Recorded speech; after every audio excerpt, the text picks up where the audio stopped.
If you enjoy listening to inspirational stories from people just like us, facing the fear and doing it anyway, then you're in the right place. My name is Claire Hill, and this is the No Rest for the Vivid podcast.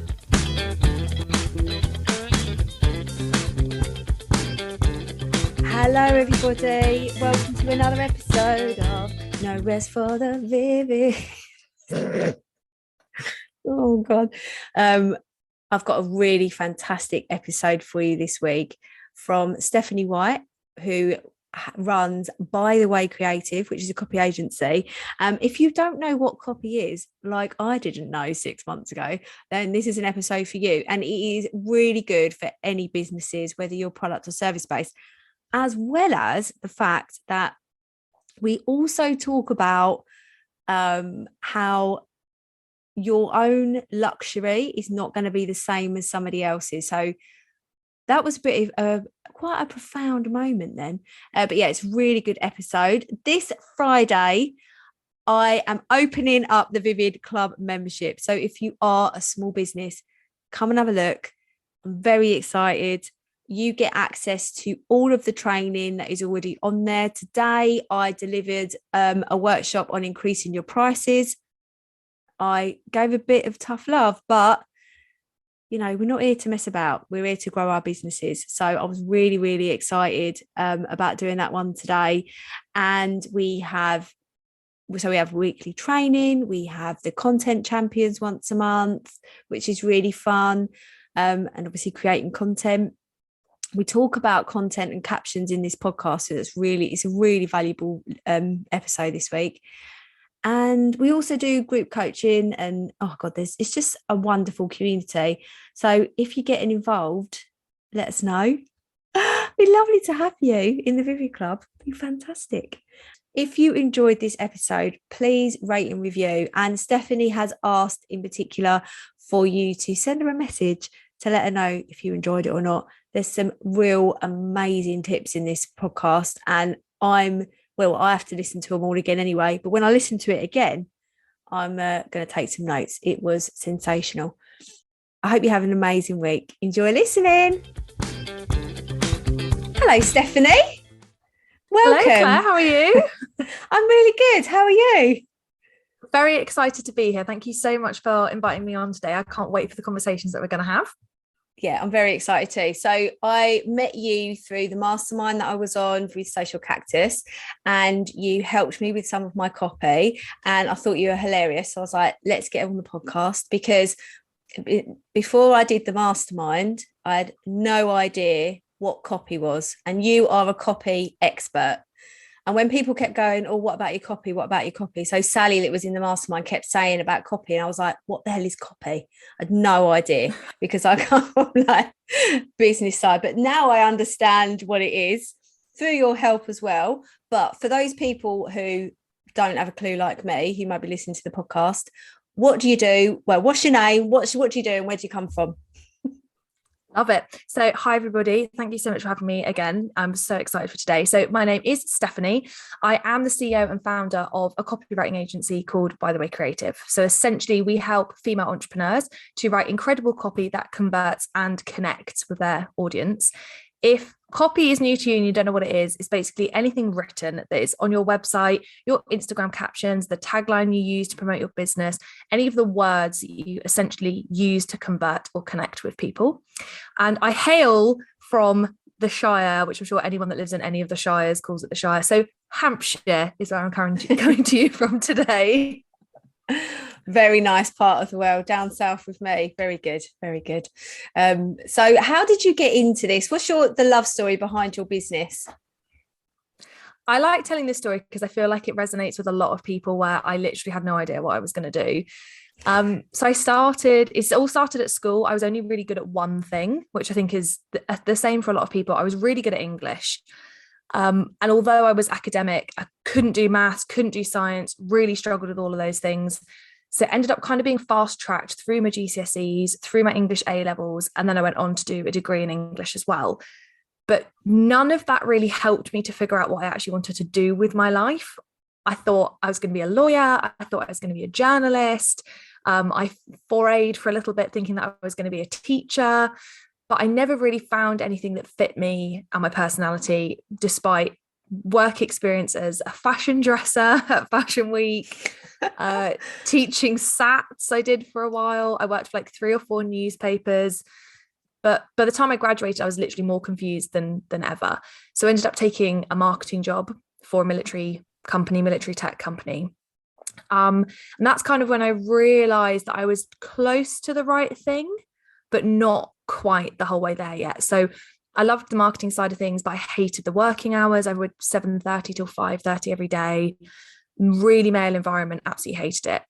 My partner, who is now my husband, at the time said to me, if you could do anything in the world, because you're clearly not happy, what would you do if you could do anything in the world? And in truth, the answer was, I'd write. That's what I do. I'd had my blog for about 7 years by that point. So truly realized that I'd got super close to what I wanted to do, but in reality, I was moving away from it by being in corporate. So I went out on my own, and that was 5 years ago when I decided to set up my freelance writing business. Oh, wow. Amazing. So what was your blog about at the time? Mostly lifestyle stuff. So I've always been like really outdoorsy, quite active, and I wouldn't call myself a foodie, but I'm massively into like organic food. I'm a vegetarian. So it wasn't a Fitspo blog in what we know Fitspo to mean now, but it was like a health and lifestyle blog. Oh, I've only just got what you meant by Fitspo, being fit and the inspo of that.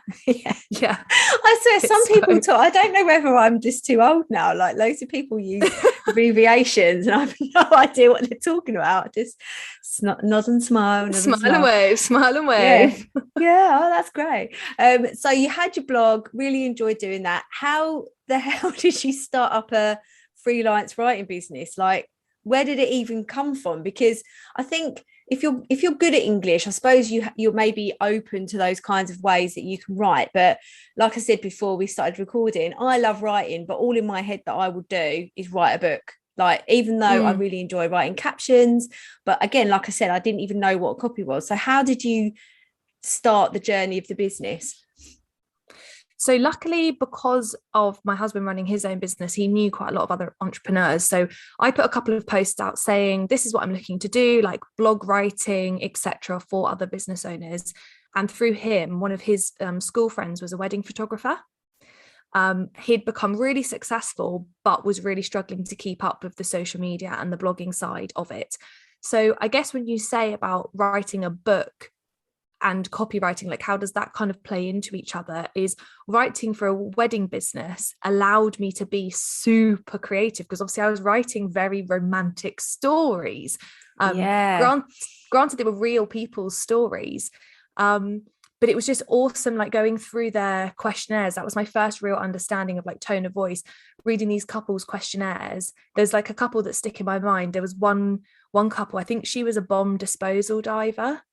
Oh, what? And yeah, she wrote her vows in this special notebook that they have, which is completely waterproof, so you can write underwater. And she wrote her vows in this book, and I became so obsessed with telling these couples stories in blog posts and in Instagram captions. And there was, as time went on, strategy behind that as well, because obviously it was trying to convert people into booking him as their wedding photographer. That's how it started, and from there it was referral really for the first year, with various different businesses that really prioritize storytelling. Oh, love it. That's how I like, again, I didn't even know that job existed. I didn't even know you could write underwater. Love it. Love learning this. So I started this podcast just to learn random things. Like, all these guess facts. what, Dan? Yeah, all of this stuff I just tell my husband. So he'll be like, what have you done today? Found out that you can write underwater. Didn't even know, apart from everything else. So you started, like, obviously I met you through Social Cactus and doing helping us with our copy, and like, again, learning what copy is. But how did you then niche down? Because now your business is very much I suppose it's not as in you create copy for a lot of people now, but how do you then go from, that wedding blog kind of side of it to branching out? Was it just sort of like an organic growth and just started picking up different kinds of clients? It was truly trial and error, if I'm really honest. So I worked with loads of different businesses to start off with. There was the wedding photographer initially, then a big travel brand that was really based around backpackers. So again, lots of storytelling and quite funny. Then because my husband works in construction, I ended up doing a lot of copy for construction businesses and realized really quickly that there ain't that many stories you can tell about bricks. So I didn't really love that. No, I can imagine. Yeah. And then just through like my website and through Instagram and stuff, I started attracting more women just because I'm female, my branding's quite female. So I started attracting more women, and I worked with the first lady ran a PR company. And once I started working with her and saw this real like purpose-led passion that comes behind female businesses, particularly service provision and coaching, that was when I was like, right, okay, I love this so much. This is who I want to work for because I'm really fucking good at writing copy for them. And I really, really like them as human beings. So that's when the niching started to happen. And my actual marketing efforts for myself pivoted towards them. And now that is essentially the only type of person that inquires because I've purposefully positioned us in that kind of way. I love that, because when I've watched you supporting through copywriting and rewording, it is about showing the magic that is you and your brand through writing, isn't it? And different words that you use. So for me, I've got the Vivid Club and it's all about warrior energy. And I actually was thinking about when I was designing like the different features in my membership, I was thinking, right, I've got to have warrior workshops, which are mini training. And I have my hero hours, which is my group coaching. Then I have my content champions. And I was thinking, Stephanie would really like this because I've got my like little, I've forgotten even what the word means because yours is motif. Motif, that's it. So my motif is all about being a warrior and being strong, warrior spirit and stuff like that. But yours, I love yours because when I was stalking your website today, it's all about coffee, and it is literally like wake up and smell the coffee, and everything is coffee instead of copy. No, copy instead of coffee. And I just think that's so clever. And but does that kind of naturally come to you, that skill of just transforming the magic essence of somebody's brand? Yeah, definitely. I think that it's that skill that you pick up massively from like doing all of the English qualifications I'd done before I even started studying marketing and getting all of those qualifications. When you study English, you consume massive amounts of information. So books, characters, storylines, all that kind of stuff. And then obviously you have to regurgitate it in the form of an argument, being an essay. So you have to really quickly get the essence of something in order to then talk about it in a strategic way. So it's exactly the same with copywriting for humans. I spend a lot of time getting to know my clients before I start working with them because I have to really capture who they are. And we don't even realize, I'm studying NLP for this reason. We don't even realize how much stuff we say that gives away huge things about how our brains work, about our personalities, the verbs we use, the way we communicate our emotions. All that stuff I'm just pulling out of people, listening to them, the things they don't even know they're saying. And then when I repeat it back in the form of a motif or a tagline or something, they can't believe how much it resonates. But it all came from them in the first place, which is the beautiful thing about it. They don't realize it was all within them already. I just pulled it out. Wow. So you're learning about NLP so that when someone speaks to you, you can learn more quickly about how they're saying it. And then you're just pulling it all and then just rewriting it. And they go, oh my God, this is amazing. But it came from them anyway.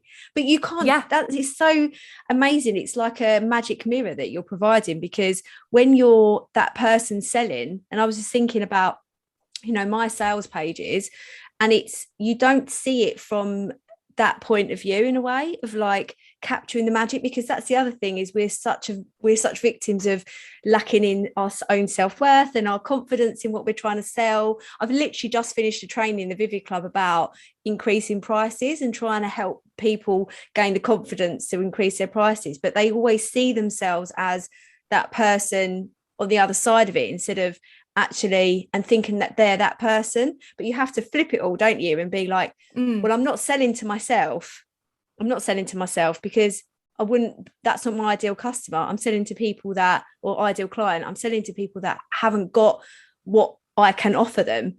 And what you're doing is showing them that it's already there. It's like, it's amazing. Oh, thank you. I love it. And flipping, I like what you said about like flipping the perspective. I think that's really how it is, especially when you're selling. What would you need to hear in order to feel secure and safe in an investment? What would you need somebody to say to you? And if you know your ideal client well enough, the likelihood is they are not that dissimilar from you. What is it that you need to know in order to purchase from somebody? And then make sure you're filtering that through. Like, how do you make them feel held? Is it that they want to talk about the emotional support? Is it that they want to feel that they've been heard? Is it that they want somebody to relieve the stress in terms of the operational side of things, the organizational side? What is it that they really need to hear from you? And then how can you put that into words that they can understand and that really, really resonates for them? Not coming from a place of, I have to prove I'm really good, I have to prove that I'm worthy of them paying this much, I have to show all these things, but more think, how can I make them feel as safe and as heard and as understood as possible? If you flip the script in the way that you write, you'll have so much more success, but you'll also feel so much more confident in the way that you're selling, because it's not like a chest puff contest. It's how can I make this person feel so safe in my presence? Oh, I love that. It's so romantic. I feel quite excited, like when I said to you about talking, because talking about writing, I just love it. So just putting words together. And I think that's why I love the creative side of my business, because I actually make words into art, which is just really, really cool. So with people that are listening now, if they're just thrown, that maybe they haven't even got their own website, for example, I know you deal with a lot of client service-based businesses, and that's your main gig, but product-based businesses often listen to this podcast because of my background in Vivid Wire, but copy is relevant to them in every aspect of their business, because there's Etsy listings if they're on Etsy, there's sales pages for their website, but everybody feels so held back sometimes by social media and worrying about how they're perceived on there. Have you got any like quick tips for captions of, it doesn't have to be product based just for product based businesses, but it's about showing that learning copy and how to do it properly is relevant for like all businesses, isn't it? Yeah, absolutely. It's relevant for everybody. The thing, whether you're product based or service based, that I often notice people don't do is they don't talk a lot about like the process. So whether that's the process of creating a product, whether that's the process of coming up with the initial idea, whether that's the process of developing your services for who it is that you're working with, people often skip talking about the process, and all they want to do is talk about what's included. So what are the features of the product? What are the features of the service? And they don't talk about how it got to being the way that it is.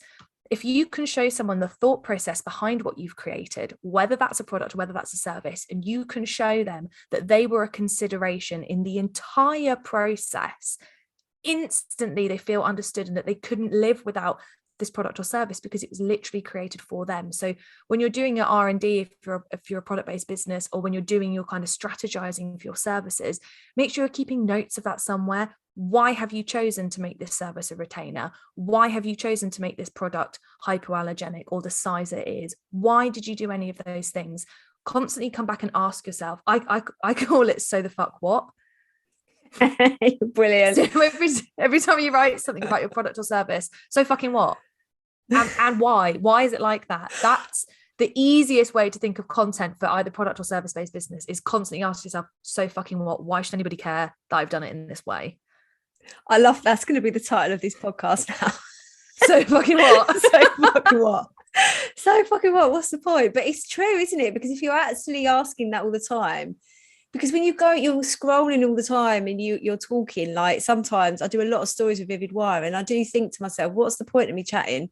But I know that some people just really like hearing me chat shit, and I'm just running through my day to day. And then it's the same as I've just done some stories on the Vivid Club, and I'm just saying about the Warrior Workshop. So fucking what? Well, I'm telling you how to increase your prices. So fucking what? That you're going to get more money if you work that, and it's, maybe we should make some posters, Stephanie, and just have people like buy a poster for £1 to stick up in front of them all the time. So fucking what? But it's like a tough love kind of thing. And I think going back to we were saying before about being creative but being strategic, that is where it's like like everyone talks about this different energies in our businesses, about being strategic is masculine energy, creative is female energy. And what I really loved about when I was learning about you is how you mix the two.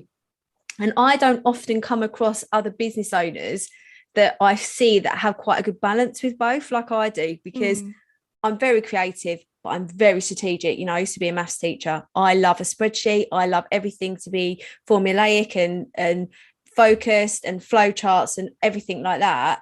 So having you I saw that, I thought that's really, really, do you know what? I've lost my thread. Sorry, everybody. Right, I was talking about strategy and creativity. I was just getting excited. Strategy and creativity. And we were talking about so fucking what. So when you're talking about so fucking what, that's a real masculine, tough love kind of statement. But if you're being creative, you may not draw yourself back to those statements because you're in the midst of being creative and all, you know, wonderful energy. Yeah. Do you find that quite a lot of your clients like swerve off and you have to bring them back? 100%. So I'm a manager, so that's why I can do both. But being able to do both means that no matter what kind of client I get coming to me, I can kind of put them back into the box they need to be in. So mega creative clients have these beautifully sounding sales pages that go on for like 70 pages talking about this wonderful dream they're painting for their ideal client, which is fantastic, but no one actually knows what they're selling or what the program breakdown looks like or anything. And then on the other side, you have women like, I find particularly those that are in financial services or OBMs, for example, they're so strategic because they do strategy all day. Their copy is like only the so fucking what bit and none of the emotion. They'll often say like, this is what's included, it's going to help you do this. This is what's included, it's going to help you do that. But they forget to paint the story of who they are. How did they become this magical unicorn that is so strategic? Why is that so important for their clients? What does it enable their clients to do? So yeah, having both sides is super important, but mostly because it helps me bring out both sides in other people. Yeah. And you're talking about your about me page when you were saying about the story. Do you find people, I'm just going back to again how we helped with copy. I found it incredibly difficult when I first started to tell the story of how I got to where I am. And I'm at that point now. I wrote that 3 years ago and I've developed another business now and everything's developed, that I was thinking, oh my God, I've got to write it again. Do you find that people, how do people cope with writing their like about pages? Oh, it's everyone's least favorite thing. And what they tend to just do is tell the story of what they did in their job beforehand and what qualifications they've got and how long they've run the business and all that kind of thing. But it's the stuff about your quirks and the sort of the pitfalls of you as a human that led you to running this business that are the thing that really appeal to people. But they're the hardest things to dig out. Or often people will view elements of themselves as a negative because they have this limiting belief, this thing they've been told about themselves for years and years and years and years and years must be a negative because that's the way it's been spoken about. But often in business, those things, those boxes we've been put in, all those limiting beliefs that we have in business, they've actually enabled us to develop a really unique skill. So it's not a negative. It's always about trying to look at things on the flip side. So, okay, I have an English degree that's incredibly niche. And everybody told me when I was at university, the only thing you can do with an English degree is be a teacher. It's way too niche. It's not going to help you. You needed to have done a business degree or something else, like a different humanity or whatever. And I got so stuck in that place. But now I've realized being a copywriter, what other qualification would I have done to have got myself to the place? I mean, it doesn't make any fucking sense. I would have done anything else. So looking at yourself and finding those things that you've always thought was a negative about you or something that kept you in a box, look at it a different way. The box is what enabled you to have something to stand on to start the business that you're building now. So trying to flip that around for your about page is like a great place to start. That's like, you need to be a speaker, a box to stand on. No, I love that. Have you said that before? No. I love it. Another title. This could be another title. Actually, to be fair, you probably should write the title for the podcast because that's what it's all about. No, I love that. That's really good because I always think about I'm quite loud, and I look at my son now, who's 3, and he's really loud, and I try really hard not to tell him to be quiet, because I just think I've literally been told to be quiet my whole life. But that, I suppose, boldness, which actually is a much nicer word, is actually why I create everything else is bold, and people are attracted to that. And I have so much energy to give, because I'm just full of energy all the time. And that's actually, I wouldn't have a business if I didn't have that energy because everyone's attracted to that energy. Yeah.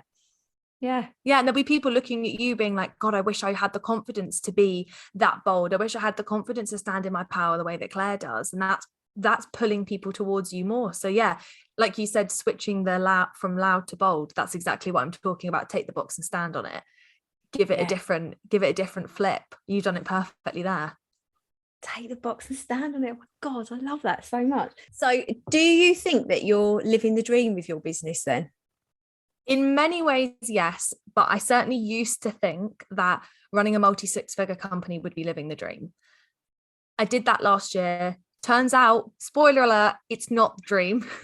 It didn't suddenly massively fulfill this huge need inside me. I didn't feel like I'd made it, or any of those things that I think I said to someone, I was lying in the bath the day that I realized that we'd done multi-six figures, and I like refreshed the feed on Zero, realized it had happened. And then nothing happened. No little man walked in with a fucking trumpet. No fireworks went off. Nothing happened. And I was like, oh, right. Okay. So that wasn't the dream. Let's reevaluate. What is the dream? So I know that for me, I'm like a crazy prepper, off-grid type person. So I know that the dream will be when I'm on my small holding with my solar panels and my biomass boiler and all my animals, my organic veg patch. That will be the dream. So it is a business dream, but it's the businesses affording me to have the personal dream. That's when I'll feel like I've made it. Oh, that's nice. I'm getting solar panels actually. It's I'm very excited. Yeah, I'm so excited about it. And I was saying, now I'm on like a mission. I'm gonna have the app open all the time, looking at how much electricity we've generated for the day. Absolutely, very, very excited. My husband would have the same dream as you, by the way, but I like having a kebabby at the end of the road. I suppose if I had a small holding, I could make my own, but still, that kind of dream where you're self-sufficient, I suppose, you're not then relying on anything else. That does sound wonderful. So do you do a lot of that already? Do you go camping and stuff? Not so much the camping side of things, but the outdoors side of things is a massive part of who I am. It's one of the things I kind of wanted to touch on today about something that I would love to leave people with in terms of creativity, is having a really outdoorsy life and trying to get really in touch with things that bring you joy. And I'm not going to tell you what you need to do when you're outdoors. That's completely up to you.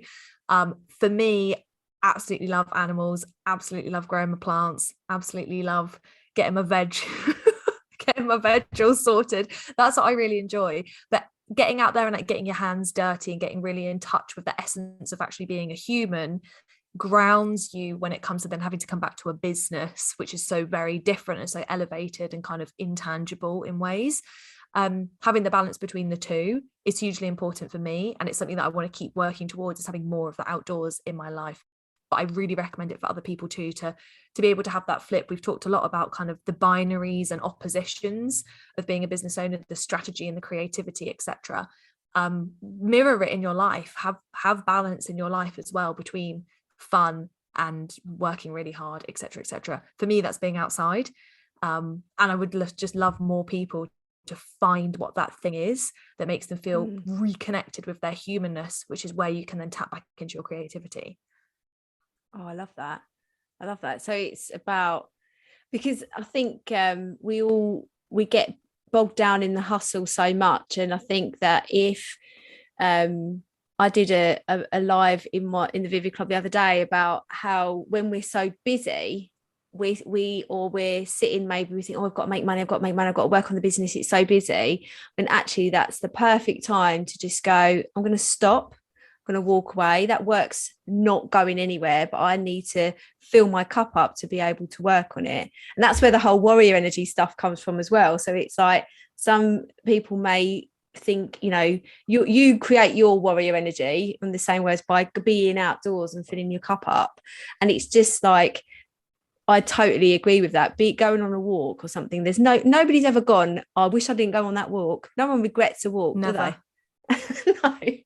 No one ever regrets exercise either, by the way. But I've stopped saying exercise now. It's about moving.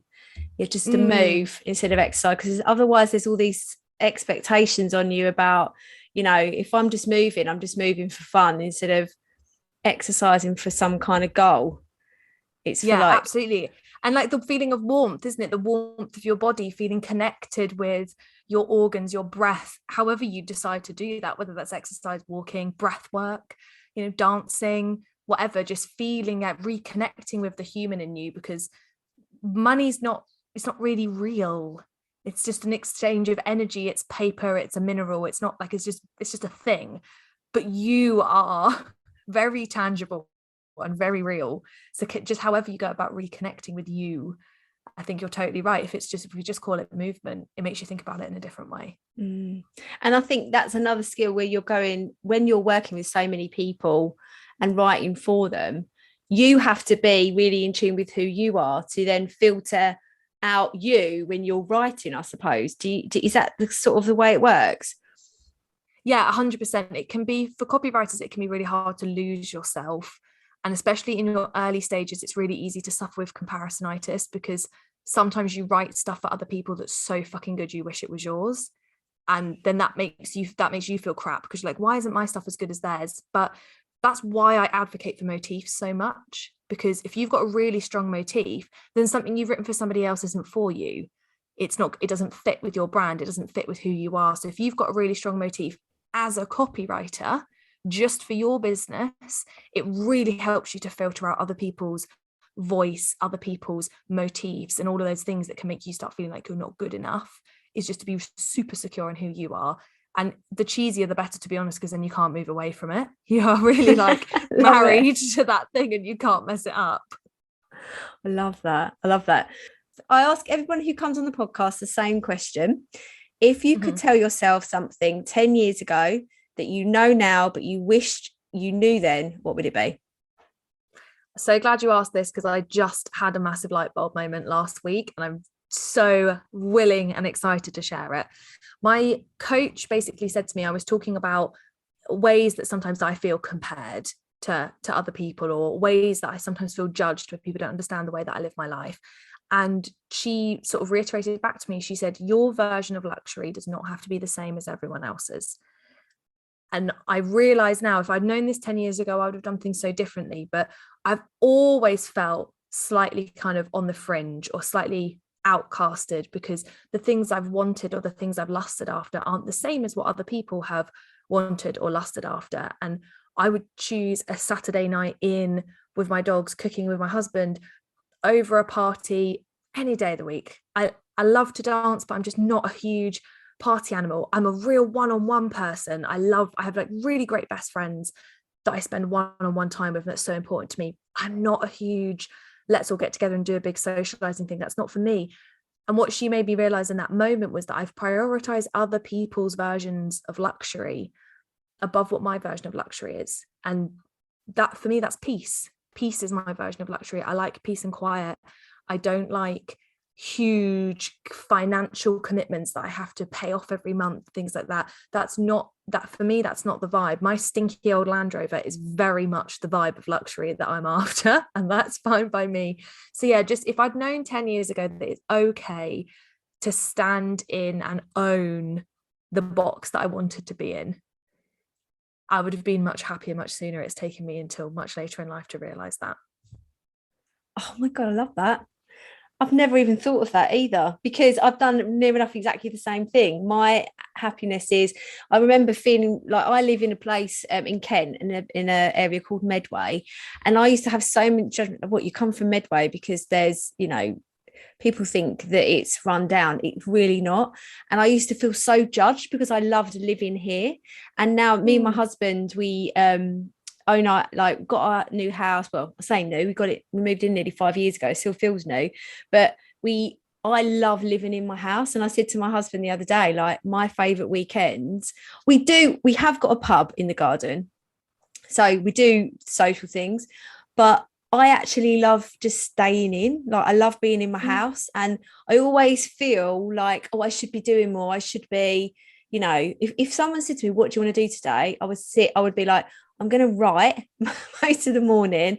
Then I'm going to make some wire art. Then I want to do some coaching, play with my son. And that's a really good. And then order an Indian takeaway or something. That would be my favorite. Because I think as well, you think, like, I always feel judged. Like, I know I joked about, I have a kebabi at the end of the road. I absolutely love that at the bottom of my road, there's these lovely little restaurants. There's like Kent's Best Kebabi, and I'm just calling it kebabi. It's not no dirty dog meat kebabi. Do you know what I mean? Like, nobody eat that, for God's sake. But no dog lovers, no dogs were hurting me saying that situation. But it's sort of like that kind of homely feel, like when your heart is in the right place, but people judge you because they feel that what they want is maybe greedy, and that's the thing, isn't it? So if your luxury is composed of the emotions you feel and how peaceful you feel and how full your heart is by where you are, if that's in your house and under a blanket with a cup of tea, then that's perfectly fine. And if you're in some posh Mayfair restaurant drinking prosecco and with your high heels on, that's fine too. But everyone, there's always this comparison, isn't there, about, so, I'm going to have more than you because that's what I want, when that's not true. Not at all. And I think women, to be honest, we're probably the worst for this. And like, God forbid, when children come into the conversation, suddenly your version of luxury has to change all over again.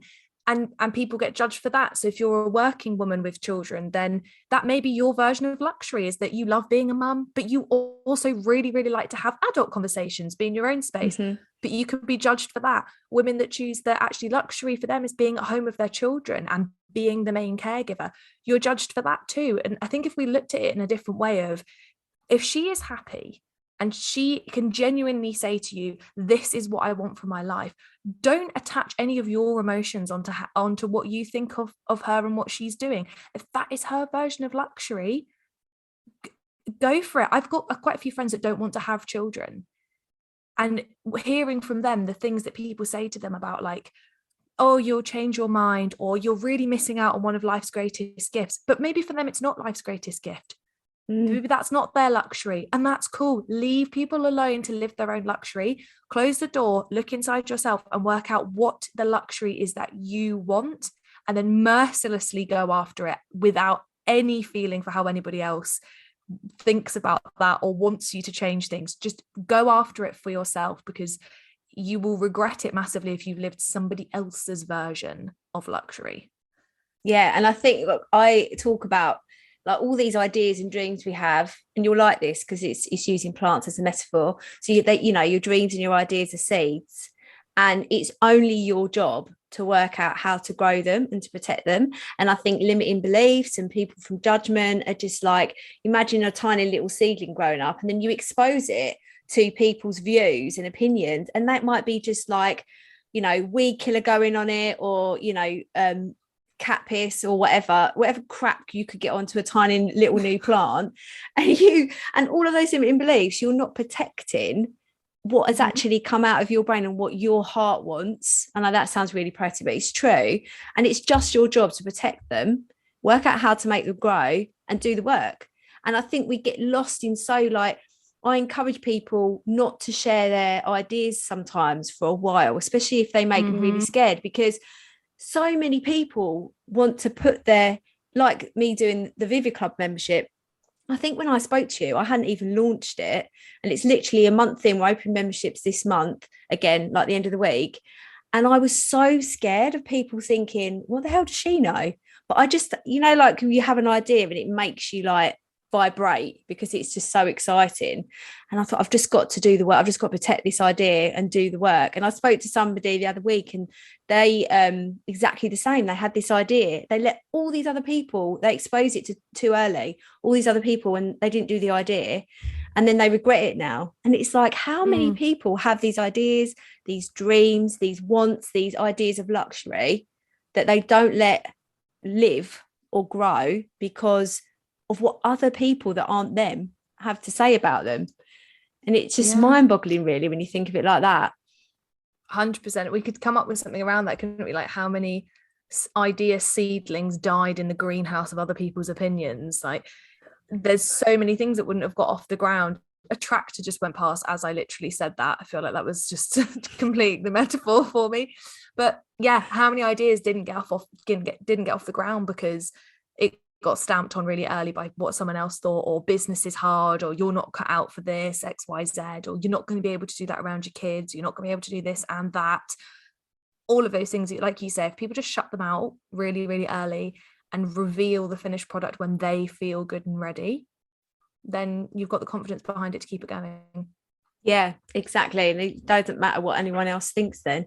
But yeah, it's been so lush talking to you, Stephanie. Like, you're a breath of fresh air. So on your website, I'm going to put all the links in the show notes, but you have 38 caption prompts for free, which they're bloody good. But when it's connecting, I'm see if I get this right. So it's the framework for the caption, but it connects the calls to action to content pillars. So it's really showing off your brand's voice. Is that right? Yeah, absolutely. So it's 38 caption prompts and CTAs. So it basically helps you by giving you caption prompts under each of the main content pillars that are applicable to anybody. They're applicable to product-based businesses, they're applicable to service-based coaches, anyone. But then it also ties in with 2 different types of CTAs, which is call to action, if you haven't heard of that before, both sales and engagement CTAs. So sales CTA being when you're trying to get someone to buy from you, and an engagement CTA being when you're trying to get someone to connect with you. So it's that connection versus conversion that we've talked about before. But the download explains it all for you. It's totally free. I can't do the maths to work out how many combinations there are if you match each of the caption prompts with each of the CTAs, but there's hundreds and hundreds, probably thousands of combinations, but it will really help you with creating content. Brilliant. And what else have you got? You've got something else on your website that people can get involved with as well, haven't you? Absolutely. So if you want to really invest in learning more about your brand tone of voice and being able to write your own copy, maybe if you're not at the point of hiring a copywriter, my signature trademarked course is on our website. So bythewaycreative.com. You'll see it linked on there. It's Wake Up and Smell the Copy. It's 4 core modules plus every single guest masterclass, every single bonus masterclass I've ever done is also in there. But it coaches you through everything from building your brand tone of voice to writing your about page, producing your first pieces of sales copy, and also writing Instagram captions for your business. So it covers all the basics that you need to really get your brand off the ground in terms of connection and conversion, but doing it all by yourself. Amazing. So where can people find you? What's your Instagram? So Instagram is at By The Way Creative. So if you come and message us on there, the whole team's on there, so we'll be able to come and say hi. And then on my website, which is bythewaycreative.com. Those are the main places we hang out. Amazing. Thank you so much, Stephanie. You've been an absolute joy. Thank you so much for having me. It's been amazing. Thank you very, very much. And come and say hi to me if you've listened to this podcast, because I'd love to connect with you guys. Yes, please. We need more people reviewing and messaging people, everybody who's listening all the time, because there's quite a few. I can see how many people listen, Stephanie, and how many reviews I've got. That's said through love, but still. Oh, thank you, yeah, Stephanie. Come and tell me what you think. Mention me in your review. I'd love it. Yes, definitely. Thanks very much. Bye. Thanks, Claire. Thank you so much for listening to the No Rest for the Vivid podcast, written, produced and hosted by Claire Hill, and music has been composed by my brother, Phil Vick.